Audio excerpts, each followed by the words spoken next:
Welcome back DSA के series में। हमने पिछली वीडियो में आपको क्यू के इम्प्लीमेंटेशंस के बारे में बताया था, जिसमें कि एरे इम्प्लीमेंटेशन और एक सेपरेट वीडियो मैंने लिंक्ड रिप्रेजेंटेशन के बारे में भी बताया। अब देखिए, यहाँ पर मेन बात आती है कि आप जो पढ़े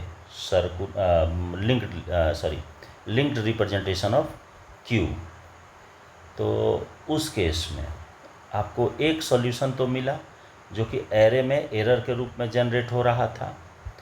अब सपोज कीजिए कि हमको यूज करना है एरे ही, और जो वहाँ पर प्रॉब्लम जनरेट हुआ था ओवरफ्लो का, कि एक एरे है और इस एरे में मान लीजिए ये इतना खटाल है, यानी इतने सेल्स हैं और ये सारे वैल्यू को कंटेन किए हुए हैं। तो फ्रंट यदि यहाँ है और रेयर यहाँ है तो कोई दिक्कत नहीं, ये फुल शो करेगा और करना भी चाहिए, क्योंकि इसमें एक भी एलिमेंट रखने के लिए और जगह खाली नहीं है। लेकिन आपको मैंने पिछले वीडियो में बताया था कि यदि ये फ्रंट यहाँ नहीं हो करके फ्रंट आ गया यहाँ भी, फिर भी ये आपको शो करेगा क्यू इज फुल,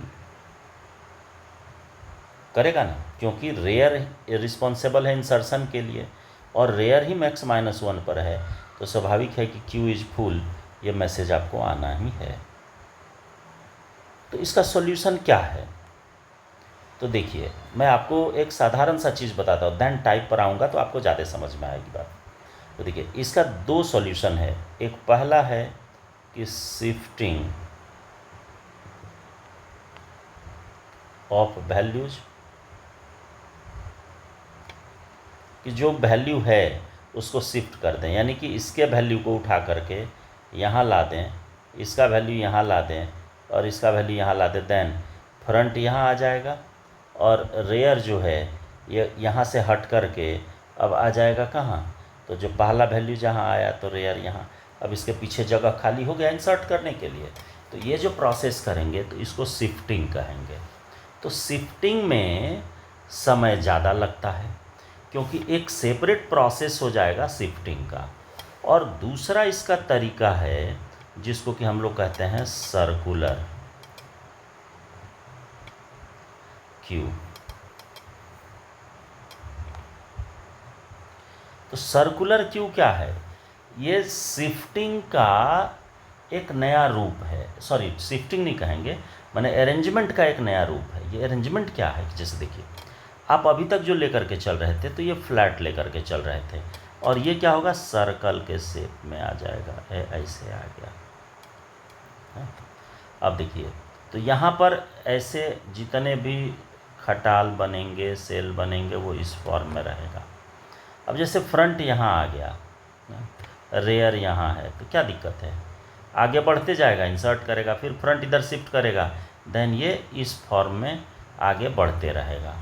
तो इसका यही दो सॉल्यूशन है क्यू के प्रॉब्लम का, कि यदि हम एरे में इम्प्लीमेंट करें तो एरे में जब हमको ये देख लें कि मेरा जो रेयर है वो मैक्स -1 पर पहुंच गया और फ्रंट यदि 0 पर है, तब मैसेज आना चाहिए कि क्यू जो है वो फुल है।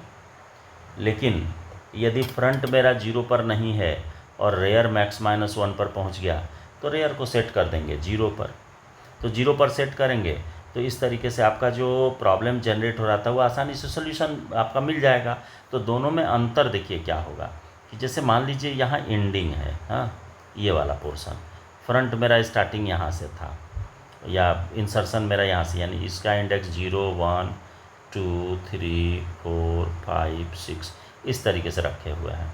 तो उस केस में मान लीजिए कि आपका रेयर 6 पर पहुंच गया, मैक्स -1 वही अभी मान लेते हैं, और फ्रंट आपका 2 पर है, तो रेयर को हम उठा करके डाल देंगे 0 पर। 0 पर डालेंगे और उसको चेक करा लेंगे कि ये लेस होना चाहिए किससे, जो फ्रंट है, फ्रंट के लोकेशन से, तो मेरा काम हो जाएगा। तो इसी के सॉल्यूशन को, यानी कि जो एरे इम्प्लीमेंटेशन में प्रॉब्लम हुआ था क्यू में, उसके सॉल्यूशन के लिए एक टाइप बना दिया गया, किसको? सर्कुलर को। दूसरा होता है डी क्यू कहते हैं, यानी डबल इंडेड क्यू। इसका फुल फॉर्म होता है डबल इंडेड क्यू, यानी कि जैसे अभी तक आप इंसर्शन, डिलीशन, ये सारा जो आप देख रहे हैं, ये सारा कुछ कैसे हो रहा है, एक ही साइड से हो रहा है इंसर्शन, दूसरे साइड से डिलीशन हो रहा है। लेकिन जो डी क्यू है, ये डी क्यू थोड़े से उसको मॉडिफाई करता है। तो मॉडिफाई ये क्या करता है कि जो ऑपरेशन, जैसे ये दो तरह का हो जाएगा आगे चल कर के डी क्यू। पहला हो जाएगा कि इनपुट रिस्ट्रिक्टेड, यानी इनपुट रिस्ट्रिक्टेड में क्या हो जाएगा, तो देखिए जैसे ये एरे है, यदि रेयर यहाँ है और फ्रंट यहाँ है तो दिखाएगा क्यू इज फुल। लेकिन यदि फ्रंट यहाँ से शिफ्ट कर गया, मान लो फ्रंट यहाँ है, फ्रंट यहाँ है मेरा इसके सीर में, और रेयर जो है ये रेयर यहाँ है, ये भी एक पीछे है, तो इस केस में क्या होगा, इंसर्शन मेरा दोनों तरफ से हो सकता है। तो इधर होगा तो इधर हट के करना होगा, यानी फ्रंट को यहाँ लाना पड़ेगा, और इधर जाएंगे तो रेयर को आगे बढ़ाना होगा, यानी कि इंसर्शन दोनों तरफ से हो सकता है, ठीक है। और डिलीशन कोई एक तरफ से करेंगे तो उस केस में ये रिस्ट्रिक्शन के अंदर आ जाएगा।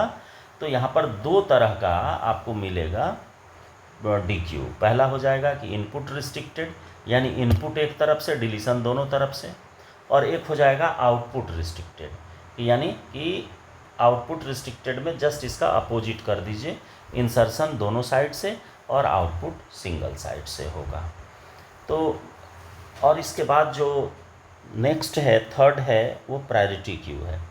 प्रायोरिटी क्यू का मतलब क्या होता है कि जैसे अभी तक जो इनपुट कर रहे हैं उसमें सिर्फ और सिर्फ इनपुट हम कर रहे हैं एलिमेंट को, लेकिन प्रायोरिटी क्यू में दो चीज़ इंसर्ट करना होता है, यानी एरे जो बनेगा ये सिंगल डायमेंशन एरे नहीं बनेगा, डबल डायमेंशन एरे बनाना पड़ेगा। एक आपका एलिमेंट के लिए यदि लेकर के चलते हैं तो दूसरी प्रायोरिटी के लिए लेके चलना होगा, कि जितना भी एलिमेंट इंसर्ट करेंगे उसके अपने प्रायोरिटी के अकॉर्डिंग वो डिस्प्ले करना चाहिए या इंसर्ट होना चाहिए।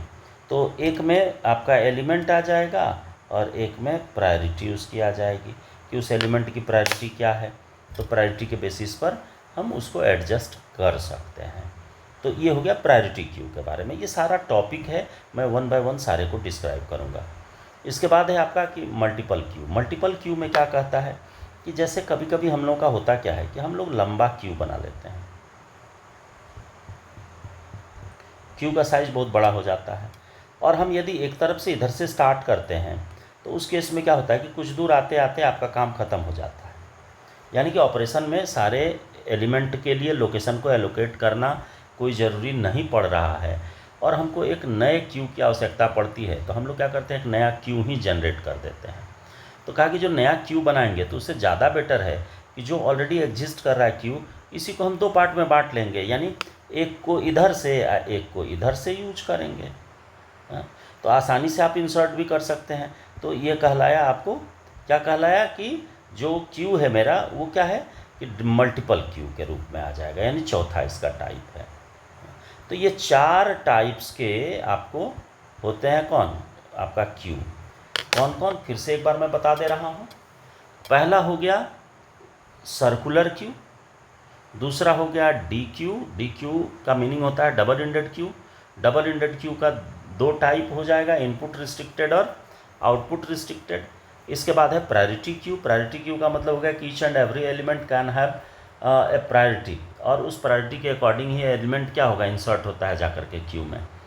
और देखिए क्यू में जैसे प्रायोरिटी मान लीजिए 1 यदि दिया गया, तो जितना 1 वाली प्रायोरिटी का है वो सारा एलिमेंट एक दूसरे के पास होगा, यानी एक दूसरे के पास होगा। कैसे होगा, तो वहाँ पर वो क्यू को फॉलो करेगा। जैसे मान लो 3 एलिमेंट पहले से 1 वाला है, तो चौथा एलिमेंट जब जाएगा तो तीसरे के बाद जा कर के लाइन में लगेगा, ठीक है। जैसे मान लीजिए यदि कहीं आप लाइन, बैंक के लाइन में खड़े हैं और आपके कोई सीनियर आ जाते हैं आपके पास, या वो भी आते हैं यदि बैंक में, तो आप क्या कहते हैं कि सर आइए आप पहले ले लीजिए। तो इसका मतलब है कि उनकी प्रायोरिटी आपके प्रायोरिटी से क्या हो जा रहा है, हाई हो जा रहा है, इसीलिए आप क्या कर रहे हैं, उनको शिफ्ट करा दे रहे हैं कि बीच में आप आ जाइए। तो उसी तरीके से ये काम करता है कौन, प्रायोरिटी क्यू। और मल्टीपल क्यू के बारे में आपको मैंने बता ही दिया कि मल्टीपल क्यू का यूज़ तभी करेंगे जब हमको एक से ज़्यादा क्यू की आवश्यकता हो और क्यू एक मेरा एलोकेटेड है और उसके सारे स्पेस को यदि आप यूटिलाइज नहीं कर रहे हैं, तो नया क्यू बनाने से ज़्यादा बेटर है कि हम लोग यूज कर ले किसको, उसी पुराने वाले क्यू को, तो उसको कहते हैं मल्टीपल क्यू। तो अब एक एक सेपरेट वीडियो मेरी आएगी इन सारे पर, सर्कुलर क्यू पर, डी क्यू पर, प्रायोरिटी क्यू पर, मल्टीपल क्यू पर। तो इस वीडियो में इतना ही, मैंने बेसिक आपको सारा नॉलेज दे दिया। मैं इसके बाद डिस्क्रिप्शन के साथ उसकी प्रोग्रामिंग में बताऊंगा। तो मिलते हैं नेक्स्ट वीडियो में।